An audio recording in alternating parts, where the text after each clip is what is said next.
So you guys go through prime ministers like I go through Cinnabons.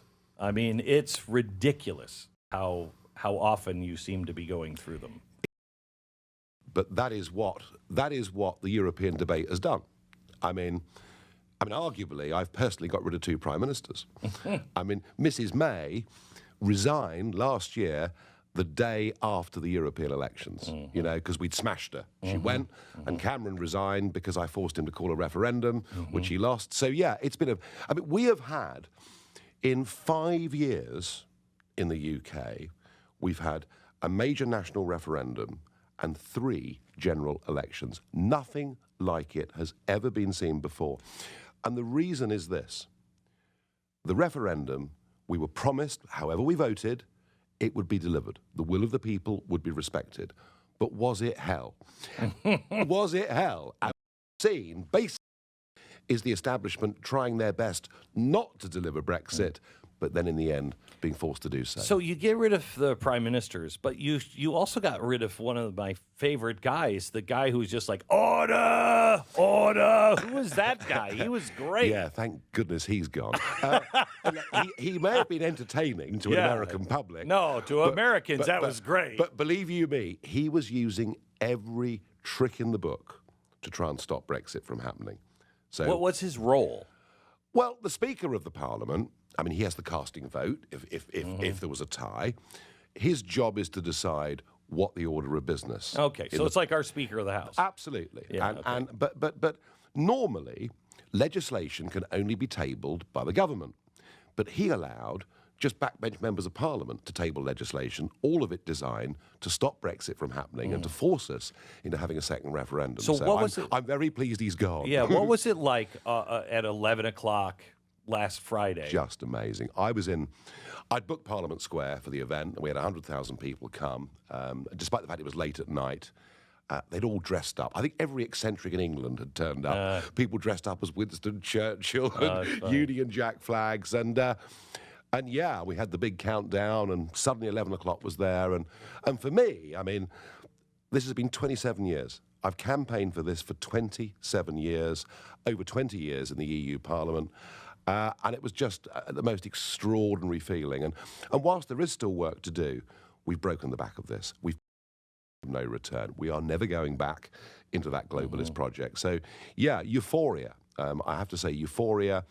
And from those on the other side of the argument, most of them actually accept now that it's happened, finally, 3.5 years on. Well, we have 3.5 years with Donald Trump, and half the country doesn't accept it, just will not accept it. But it's the same game. Yeah, it's the same game. I mean, what you've had here since Trump was elected is the attempt to delegitimize the election of the president. You know, again, you've had the same Russian conspiracy theories and all the rest of it.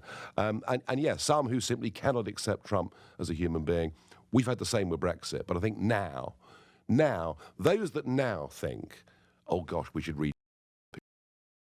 begin to look like members of the Flat Earth Society. So I think we're through the worst of it now, but it took a long time. So Boris Johnson compared a lot to Donald Trump. Tell me the difference. Oh, look, Boris is a metro liberal. I mean, he is very much on the left of the British Conservative Party. In the past, he's talked about huge amnesties for illegal immigrants. I mean, Boris is not Donald Trump. But Boris, whether through conviction or whether through opportunism, I don't know. But Boris came down in 2016, when the referendum was coming down the tracks at us, Boris decided to join the Leave campaign. And it was very, very important that he did. You know, he's got a constituency of people that support him. He's also rather good fun, which not enough politicians are.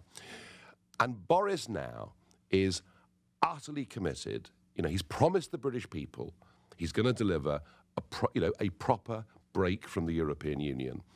And if he doesn't deliver it, his reputation will fall off a cliff in the same way that Theresa May's did. So, as I say, whether it's through conviction, whether it's through political pragmatism, he is now utterly committed to this. And, hey, we've got a prime minister saying the right things. So let me just stir this up a bit, because the guy who is my right hand is from Scotland, and proudly Scottish.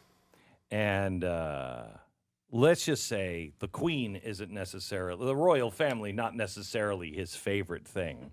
And they've been trying to break free forever from. This is all false. This is all false. Is it? I've got to mind my language here. Look. The Scottish National Party say we should leave the United Kingdom, right, but join the European Union. That's not independence. You can't be an independent country if you govern from Brussels. It's a totally false prospectus. And I tell you what, the one thing Boris needs to do, if he gets back our fishing rights and gives Scotland 200 miles of the North Sea that's theirs, it'll be the end of a separatist argument. That'd be great.